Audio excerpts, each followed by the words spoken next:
This actually is not my first time doing stand-up. My first time doing stand-up, I was incredibly nervous because it was my first time doing stand-up. And I got up on stage, and I was so nervous. I was trying to remember all those tricks, you know, to deal with nervousness.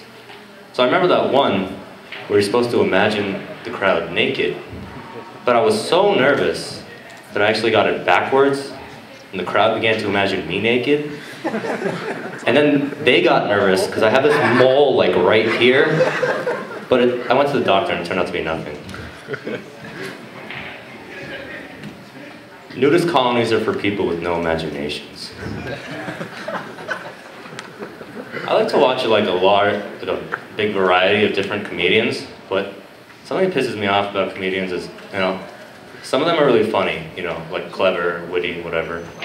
Other ones just use like a lot of stupid like gimmicks. Like they do stuff that's not funny, but it's just so weird that, you know, you're like, oh, that's interesting. You're like, just to distract you from how not funny they are. They just do like really stupid stuff. Like, I don't know, like, you know, Carrot Top's got like his tools and stuff. It's just really weird. It doesn't make any sense to me, you know? Anyway, some comedians suck like that. Speaking of taking your pants off, HIV is like a pretty big problem these days. Like, you hear a lot about it, you know, like, don't be promiscuous, don't forget to wear a condom, don't share your needles, you know, stuff like that. But like, I feel like the highest risk demographic for HIV, considering their lifestyles, would be vampires. But as you may or may not know, vampires have been pretty popular lately, meaning their population is thriving, which leads me to believe that vampires are immune to AIDS. Yet another reason to hunt them and learn their secrets.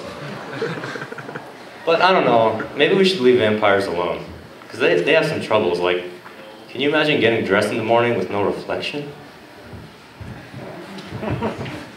Yeah, I've tried it. Also, they can't eat garlic. I feel like vampires are only popular because they're not real. Like, if they were real, they're basically big mosquitoes who walk on legs. But they're not the only ones with problems, besides the whole like non-existence thing. I have my own problems. Like, I like to create things, but I'm not creative at all. So like, what I do is I take the dictionary and I flip to pages to see if I can find stuff that I can create. So I start at the beginning. Aardvark. Let's see. Last time I tried to seduce a female rodent, it did not go well. Let's skip over to that one. Flip a little further. D. Desk. Okay, practical, but not too exciting. Flip a little more. P. Purpose. As soon as I read this, I closed the book and locked myself in my room for 12 days straight. But, you know, sometimes I have bouts of inspiration. I like to create animals, like the Bardvark, musical rodent. Or like...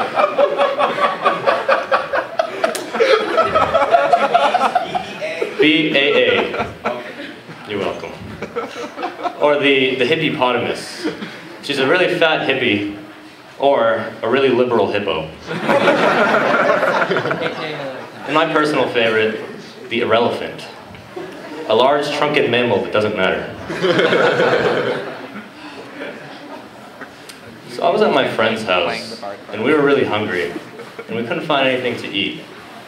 But he did have one thing. He had those women nutrition Luna bars. So I was faced with a grave moral decision. Do I want to be hungry for the next half an hour? Or do I want a vagina? I think I made the right decision.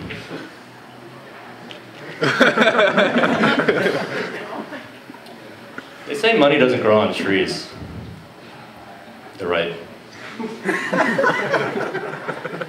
I have bright hopes for the future of pessimism.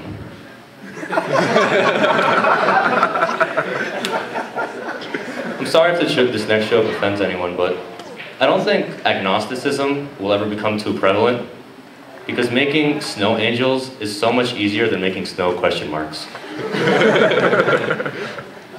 And they talk a lot about, speaking of religion, they talk a lot about the law of God being higher than the law of man. But I don't know, I was on this date with this girl once, and that whole do unto others as you would have them do unto you did not stand up against the lawsuit.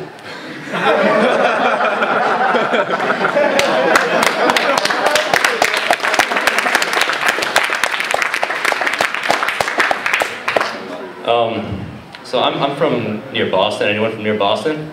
Yeah. Yes! All right, good to hear. It's kind of weird though being up here in Burlington, Vermont, because people are a lot friendlier. Like I'll be walking down the street, people look at me, will say, "Good morning, good afternoon, good evening." Not at the same time, of course. Well, except that one guy on Church Street. But like, I was walking in, like usually when you're in Boston or near Boston, if someone makes eye contact with you, it's either because they want to rape you or be raped by you.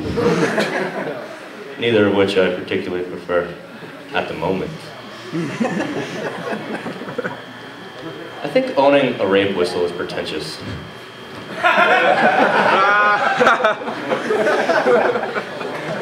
Is anyone here bad at math? Me too. Especially geometry. I hate geometry.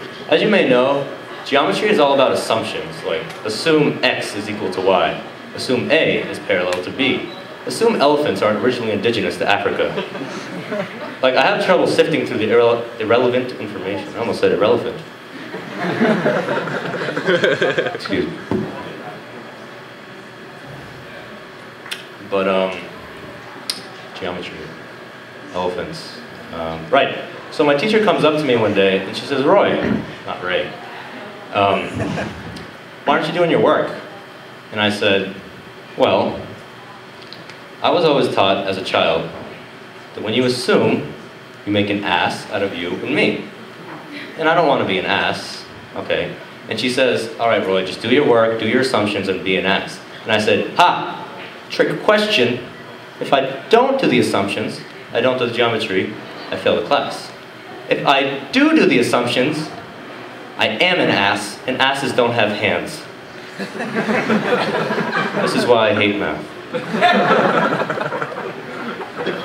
They changed the layout of Facebook recently. Anybody use Facebook? Yeah, a lot of people, I assume. Yeah. Yes. But, like, they put the search bar way too close to the status bar. So, like, I'll be searching up a girl, not in a creepy way or anything, but, like, I'll be searching up a girl, and it was around prom time, and I ended up with, like, 8 girls' names as my Facebook statuses in the course of 2 days. It was really awkward because I had more than one prom date. I hate kids, like little kids. Anyone else had kids? And if you don't, you will after this. Little kids, they're always drawing, when they draw the sun with sunglasses on. And I say, "Hey, Tommy, he's the sun. What is he shielding his eyes from?" And then he like poops or cries or something.